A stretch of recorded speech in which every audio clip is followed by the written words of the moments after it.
This is strange, my Theseus. What are these lovers saying? It's more strange than true. I might never believe these stories or these fairy tales. Lovers and crazy people have such wild imaginations, such creative imaginations, that perceive more than logic could ever explain. The lunatic, the lover, and the poet all have the similar imaginations. One sees more devils than hell can hold. That's the madam. The lover, all desperate, sees the beauty of Helen in an ugly person. The poet's eye, in a frenzy, looks from heaven to earth, and from earth to heaven. And just as his imagination brings forth the things don't exist, the poet's pen turns them into reality and gives them a local home and a name to nothing. Those tricks come to a strong imagination. It feels it invents something that caused it. Or during the night, if imagining it's afraid, it could easily mistake a bush for a bear. But when they told the story, all their stories sounded identical. It shows something way more than imagination, and it grows to something consistent. However, it's so strange and admiring. Yeah, oh look, here comes the lovers, full of joy and happiness. Welcome to the wedding. Joy, friends! May joys and fresh days of love be with your hearts.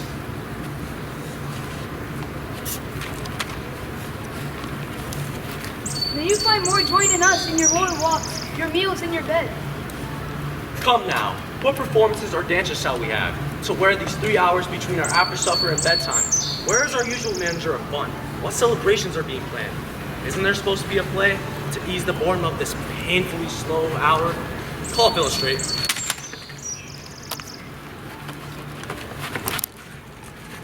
Here, my Theseus. So, what entertainment are you planning for this evening? Any performances or music? How are we going to make these slow hours pass without something fun? Here is a list of how many sports are ready. Make a choice of your highness will see first.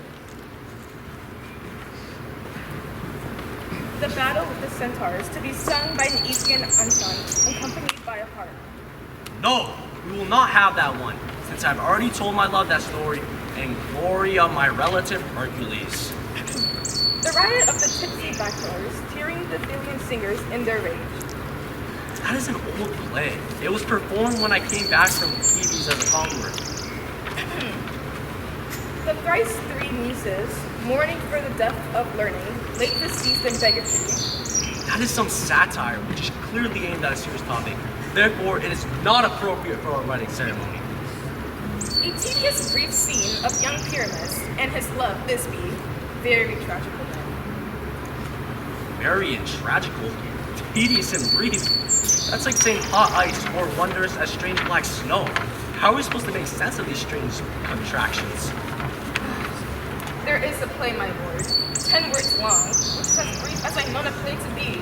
But by 10 words, my lord, it is too long, which makes it tedious. Because in the play, there is not one appropriate word, one actor suitable, and it is tragic, my noble lord. For Pyramus does kill himself in it, which, when I saw it rehearsed, I must confess, the passion of loud laughter never shedded more happier tears. And who are the people that are playing it? Laborers that work in Athens, who never labored in their minds till now, and now their strained and underused brains will perform in your play, and that in your wedding. And we will hear it. No, my noble lord, it is not for you. I have heard it over and over, and it's nothing in the world. Unless you can find entertainment in their intentions, extremely stretched and memorized with cruel pain to do you service. I will hear that play, as anything can never be that bad. When sincerity and duty offer it, go bring them in. And ladies, take your places. I don't like seeing common people suffering and duty perishing in war service. Why, sweetheart? You won't see anything like that. He says they can do nothing in this kind. The kindred will be to give them thanks for nothing. Our pleasure will be to accept what they mistake, and what poor ability cannot do. Noble respect takes it in effort, not results. When I have traveled, great officials have planned to greet me with the planned speeches, where I've seen them shiver and look pale, stopping in the middle of sentences, choking on their practiced accent and their fear. In conclusion, dumbly have broke off, not paying me any proper welcome. Trust me, sweet. Nonetheless, I pick a welcome out of this silence, and I read as much admonishing of beautiful to me from the rattling tongue, of flowery and confident eloquence. Love, therefore, in tongue-tied simplicity, speak most by saying the least to my mind. If it pleases your grace, the prologue will be presented. Let him approach!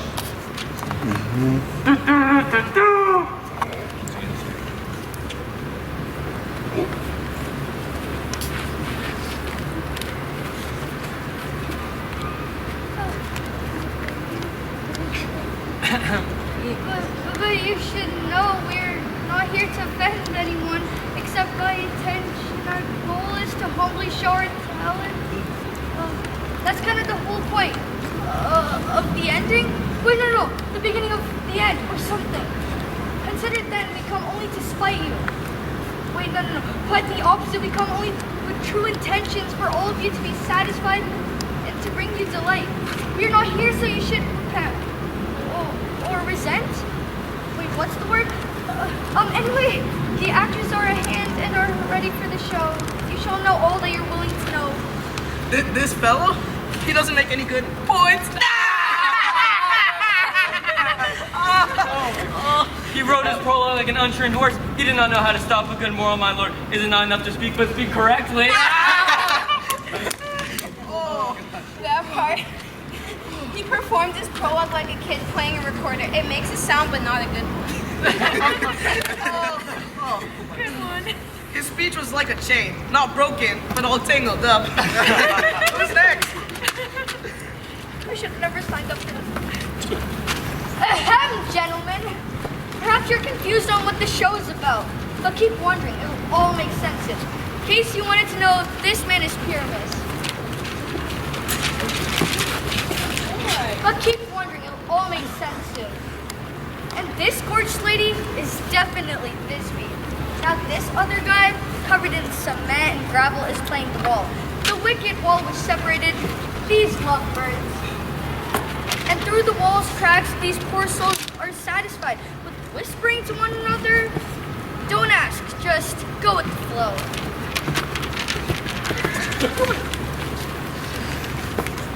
Anyway, this man's one with the lantern, dog, and bush of thorn.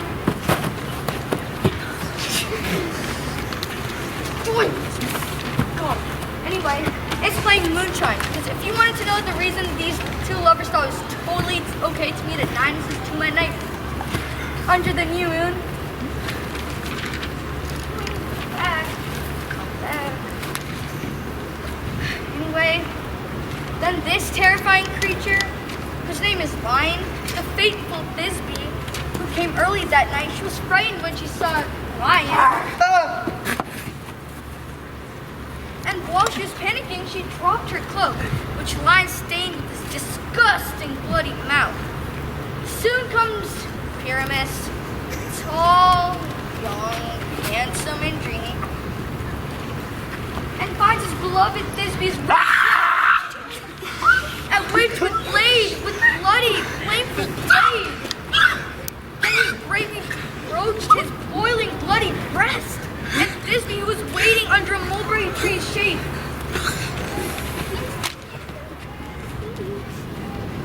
grabbed Pyramus's dagger and killed herself.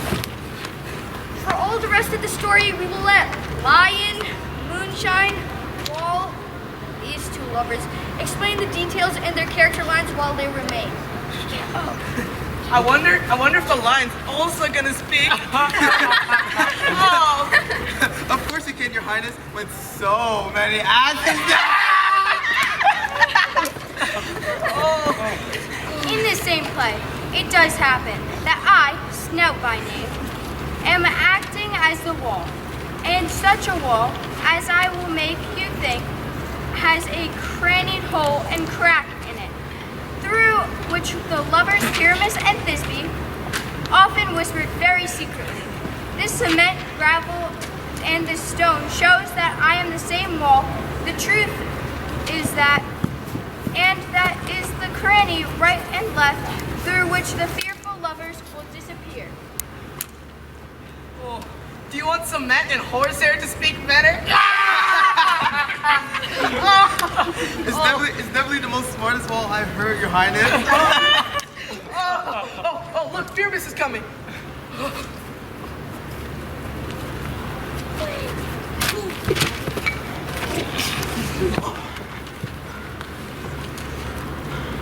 Oh, this grim night. Oh, the night when it's so black. Oh, night which is always when not it's daytime. Oh, night. Alack, alack, alack. I fear my Thisbe's promise is forgotten. Oh, and you. Oh,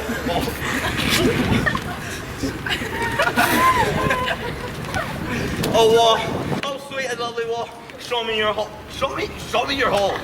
To blink through with my eye.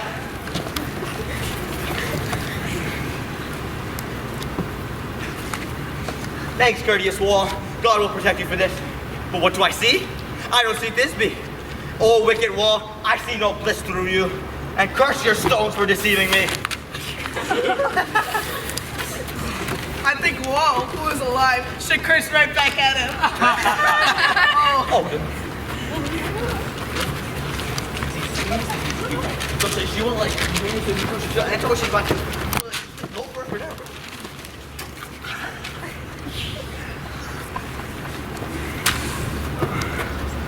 Oh, Wall. Oh, you have often heard my moans. Oh, Wall, you have often heard my moans. Before my beautiful Pyramus and me, my cherry lips have often kissed your stones with cement and pair of up in you.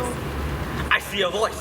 Now, I will go to the hole to see if I can hear my Thisbe's face. Thisbe! My love, I think you're truly mine. Think what you will. I am certainly your lover, and like Lamander, I am still trusty. And like Helen, till the gods kill me. Not Shafal Twister Procris was so true. I shave is the progress I to you. Oh, kiss me through this hole of thy wall. Come life, come death, I come without delay. Will you meet me at Ninny soon? It's not his tomb, you dumbass! Come life, come death, I come without delay.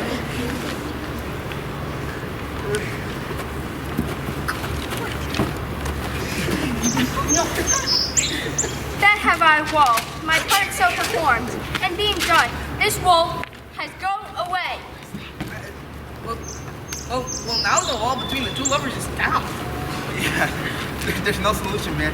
If walls are so willing to speak without a warning, what makes you think they just won't come back? Oh, God.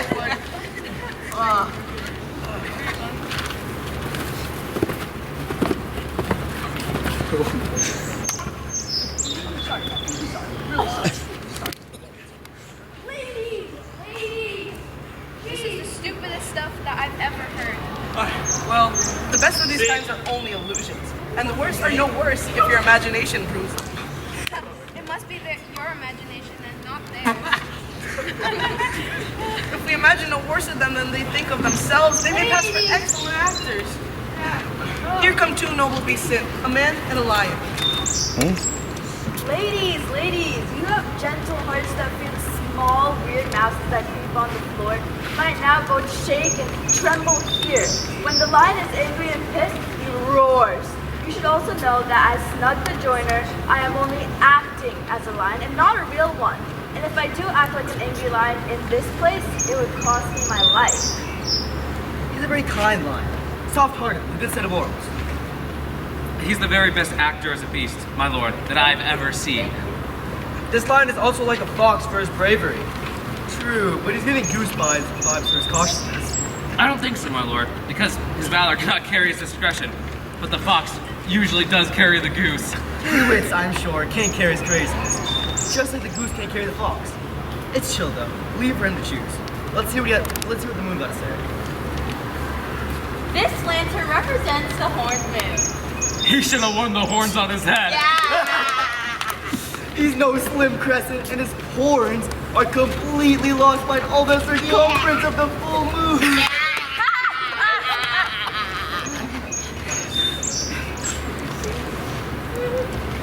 This lantern represents the horned moon because I, the moon out of the sea. This is the funniest error of all time. The man you put into the lantern, or else how is a man eat the moon? He doesn't dare go in there because of the candle. Because, as you see, he's already burned it too hot.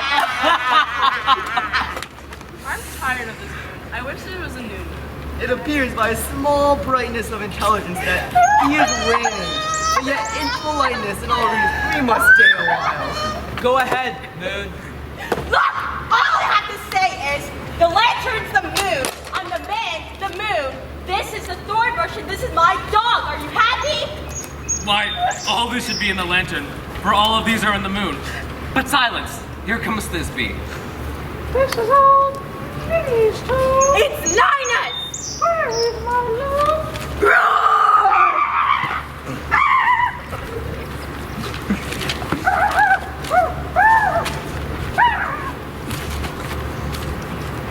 Well roared, lion! Well run, Thisbe. Well shown, moon. Truly the moon shines with a good grace. Well played, Lion. And just like that, Simba vanished. And here comes Pyramus. Sweet moon, I thank you for your sunny beams. I thank you, moon, for shining now so bright. For by your gracious golden, glittering gleams, I trust to take sight of most faithful Thisbe. But wait. Oh damn! What? Look! Poor night! What dreadful sorrows here? Eyes, do you see? How can it be? Oh dainty dove, oh dear! Your good coat, once stained with blood, approach ye dreadful furies. Oh fates, come, cut thread and thrum, destroy, crush, cockle, and kill! This feeling in the death of a dear friend is enough to make a grown man cry. Hurts my heart, but I pity. Oh, why did nature create those lions? That the horrible lion has deflowered my tears! Which was the most beautiful lady that lived, that loved, that liked, that looked with cheer. Come tears, overwhelmed. Out sword! Out sword! Out sword! Out sword!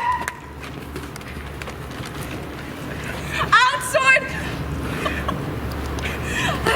Out sword and wound! The breast of Pyramus! I that love Pat, where heart does dance. Thus I die! Thus!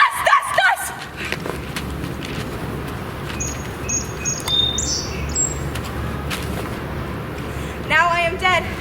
Now I am fled. My soul is in the sky. Tongue, lose your light. Moon, take your flight.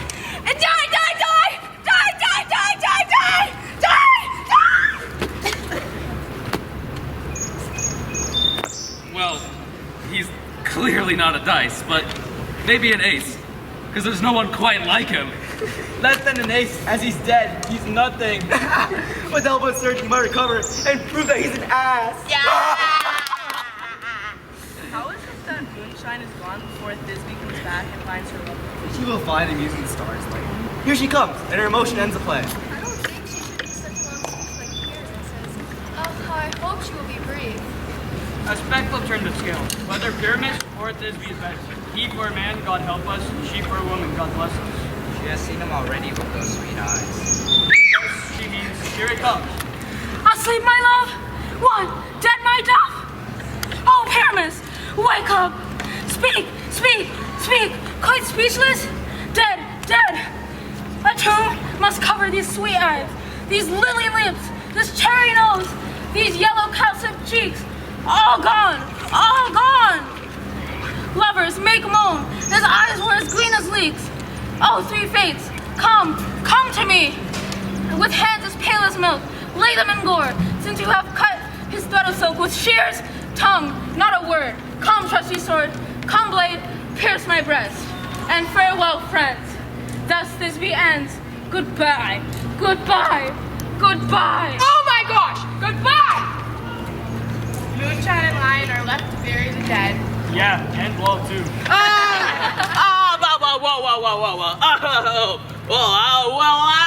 Actually. You see, I assure you, the wall that divided their fathers has actually been torn down, you see. Anywho, Would it please you to see the epilogue or to hear a birth fast dance between two of our company? No ending speech, please. Your play doesn't need any excuses. Really, don't even try. When all the actors are dead on the stage, there's no one left to play. Honestly, if the guy who wrote the play played Paramus and actually hung himself with his key scarf, it would have been a real tragedy. And honestly, it kind of is one. But come on, let's see your silly dance. Skip that log.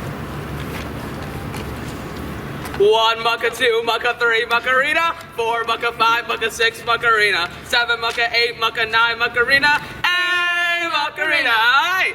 1 mucka, 2 mucka, 3 muckarina, 4 mucka, 5 mucka, 6 muckarina, 7 mucka, 8. Oh my God. The clock just struck midnight. Lovers, time for bed. The fairies are almost out. I'm worried we'll end up sleeping through tomorrow morning, just like we've stayed up way too late tonight. This super weird play actually helped pass the time tonight. Sweet friends, off to bed. For the next 2 weeks, we'll party every night, music and fun.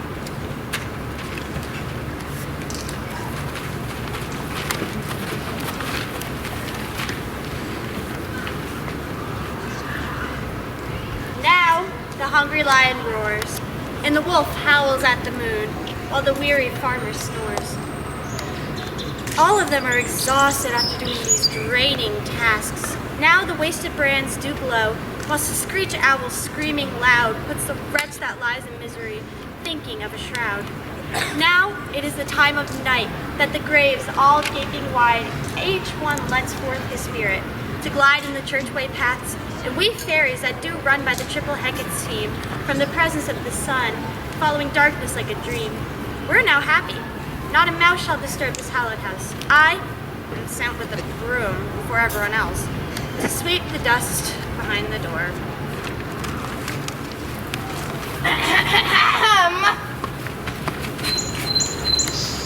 Throughout the house, give flickering light by the dead and drowsy fire. Every elf and fairy spirit hop as light as a bird from a branch. And this, ditty after me. Sing and dance lightly. First, rehearse your song by memory and to each word add a warbling note. Hand in hand with fairy elegance, we will sing and bless this place.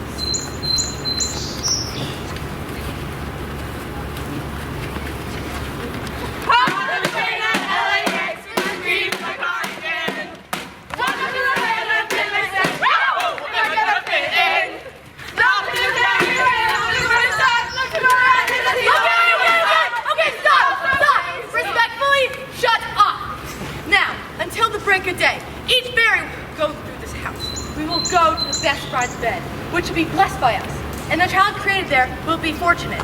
So will all of couples 3 be true to love, and the mistakes of nature's hand shall not appear in their issue. No mole, hair, lip,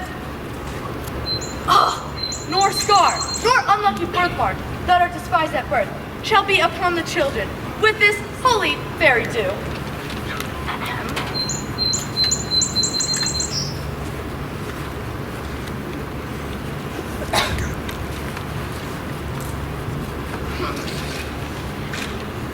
Every fairy take his steps, and each bless self a room through this palace with sweet peace, and the owner of it bless. Everyone should rest in safety, trip away, do not stay, meet me all by the break of day. Let's go! Oh my God! Are they gone? Oh, thank goodness I can stop sweeping. Ew! If we actors have offended you, just think this, and everything is fixed. That you have only slept here while these visions appeared. And this weak and unimportant story was nothing more than a dream. A Midsummer Night's Dream. Eh? Eh? You get the point. Gentlemen, do not reprimand us. If you pardon us, we will improve. And as I am an honest person, if we have unearned the luck now to escape the serpent's throat, we will make it better before long, or else call me a liar. So, good night to you all. Give me your hands if we are friends, and Robin shall restore amends.